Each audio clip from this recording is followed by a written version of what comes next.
For Wilderness Committee to talk about this Mount Polley tailings pond mine breach that happened, almost a week ago now, and we're looking at it, and the fallout continues, except for apparently the water is drinkable.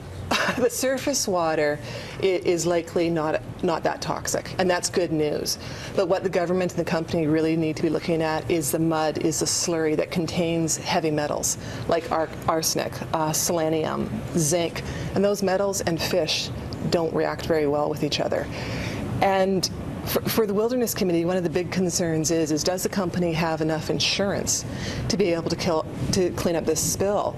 That the company has about $15 million worth of insurance, but it's very likely that this spill will cost at least $200 million to clean up.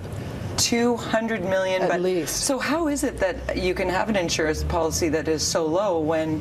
Well, I think that's a good question, and that's something that the BC government needs to look at very, very closely. That we have 9 other metal mines in British Columbia that are operating. We have 10 coal mines. That these mines often come with tailings ponds.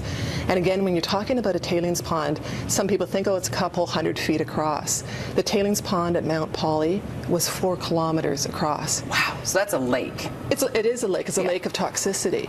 And then you had, what's really concerning is you had people that were closely associated with the project, whether it's former engineers, whether it's a former foreman, and they flagged concerns not only to the company, but also to the BC government.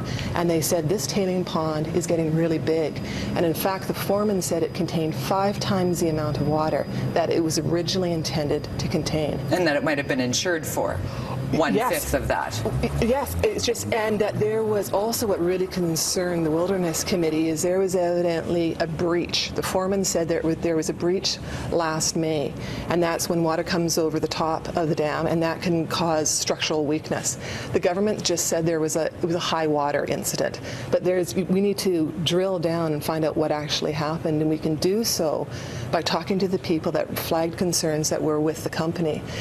Those are allegations. We should state Absolutely. that those are allegations that are unconfirmed at this point, but certainly lead to the question marks that got us here. Now, you said that there was insurance for a possible breach, but what about tailings pond? Are there bonds? Do they have to take care of these at some point? Well, there are bonds, and that's for reclamation when the mine closes down and to return the mine as much as you can to what it looked like, the area looked like previously.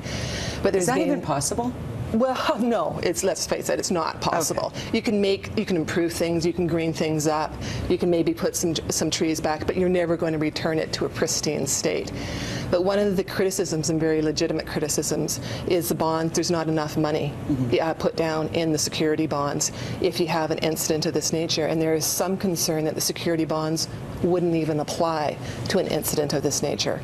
So you had a similar toxic spill in Tennessee several years ago, and it's about the same amount of slurry that went into their ecosystem and their rivers, and that's costing almost $1 billion to clean up. So maybe the silver lining here, Gwen, is the fact that we're going to learn the lesson from something like this and put the proper safeguards in place. Well, I hope that's absolutely what I'd expect the BC government to do, to make sure, for instance, that other tailings ponds that are in BC are safe, that we aren't going to have this incident repeat itself. We thank you so much for being here. My pleasure. Great perspective in a very busy, ongoing, and flowing story. You can follow Gwen on Twitter and keep up to date on the Wilderness Society's or Wilderness Committee's view on the tailings pond issues at Mount Polley.